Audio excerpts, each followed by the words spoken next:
In the bustling city of Lagos, where the streets were alive with noise and endless energy, a boy named Toby was born. Toby's family lived in a modest home on the outskirts of the city. His father, Mr. Samuel, was a man of strong faith and discipline.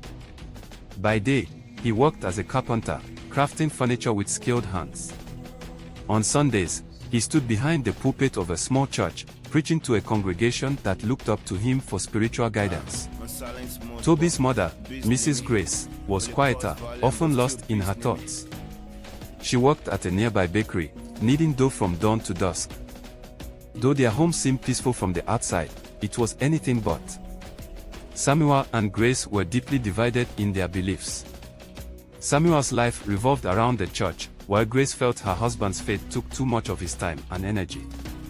She longed for a life where their family could bond without sermons and scripture dictating every moment.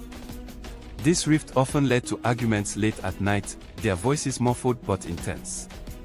Toby, only 8 years old, often lay awake listening to his parents' disagreements.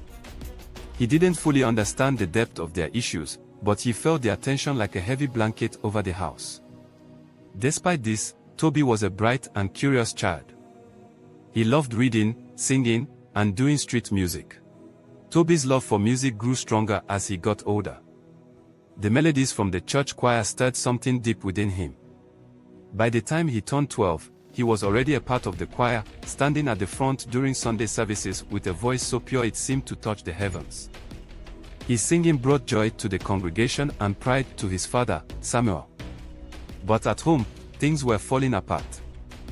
The arguments between Samuel and Grace grew louder and more frequent. Grace felt Samuel cared more about the church than their family, while Samuel believed his devotion to God was misunderstood. One night, after a particularly heated argument, Grace packed her bags and left. She didn't say goodbye to Toby. She didn't say goodbye to anyone. Toby sat on the edge of his bed that night, staring at the closed door of his parents' room. He could hear his father pacing back and forth, muttering prayers under his breath. Toby wanted to cry, but the tears wouldn't come. Instead, he felt a hollow ache in his chest. The days that followed were heavy with silence. Samuel threw himself deeper into his work and the church, while Toby found solace in music. He spent hours singing, pouring all his emotions into the melodies. But the emptiness left by his mother's absence lingered. As Toby grew older, his love for music expanded beyond the walls of his father's church.